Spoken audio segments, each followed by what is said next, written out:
আসসালামু আলাইকুম। কেমন আছেন সবাই? আশা করি সবাই ভালো আছেন। আসলে আমরা আশা যতই করি যে সবাই ভালো থাকুক, সুস্থ থাকুক, কিন্তু তারপরেও এই করোনা মহামারীতে এই খারাপ একটা ভাইরাসের প্রভাব যখন চারিদিকে বিস্তার করেছে, তখন আসলে অনেকেই ভালো নেই। অনেকেই এই ভাইরাসে আক্রান্ত হয়েছে, অনেকেই এই ভাইরাসের প্রভাবে খারাপ সময় পার করতেছে। তো এই তো দেখতে পাচ্ছেন কিছু ফলমূল, তো এগুলো হচ্ছে আমাদের বাজার থেকে নিয়ে এসেছে। আমরা সবসময় সবাই স্বাভাবিক জীবনযাপন করতেই পছন্দ করি। আসলে ভাইরাসটা যতটা ক্ষতিকারক, আমরা কিন্তু ততটা গভীরভাবে এটাকে নিয়ে ভাবি না। কিন্তু তারপরও যখন দেখি যে আমাদের রিলেটিভদের মধ্যে কেউ আক্রান্ত হয়েছে কিংবা মারাত্মক ক্ষতিগ্রস্ত হয়েছে, কিংবা যখন এই করোনা মহামারীর জন্য, করোনা ভাইরাসের জন্য আমাদের দেশে লকডাউন হয়, তখন কিন্তু আমাদেরকে ভালোভাবেই এটা ভাবায়। তো যাই হোক, এই তো দেখতে পাচ্ছেন আমি এখানে ফল নিয়েছি কিছু।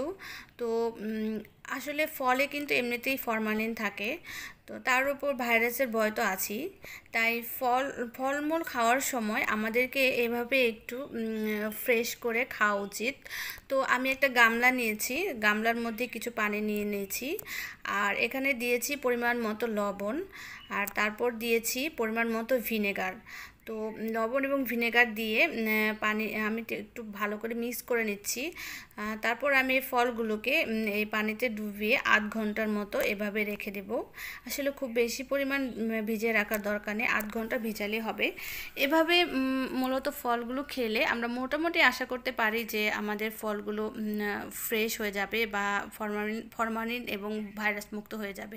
আর এই যে দেখতে পাচ্ছেন সবজি, আসলে আমাদের এই সময় ফ্রেশ শাক সবজি প্রতিদিন খাওয়া উচিত। তেল চর্বি জাতীয় জিনিস এড়িয়ে শাক সবজি ফলমূলগুলাই বেশি পরিমাণে খাওয়া উচিত।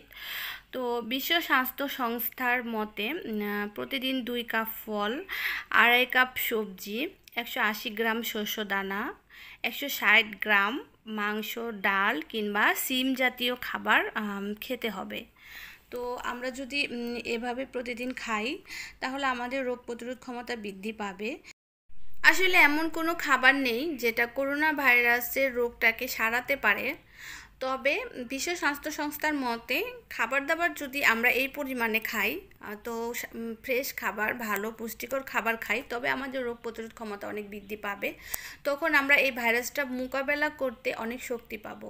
তো যাই হোক, সবাই ভালো থাকবেন, সুস্থ থাকবেন, আর যার যার সুরক্ষা নিয়ে থাকবেন, এটাই কামনা করি। আল্লাহ হাফেজ।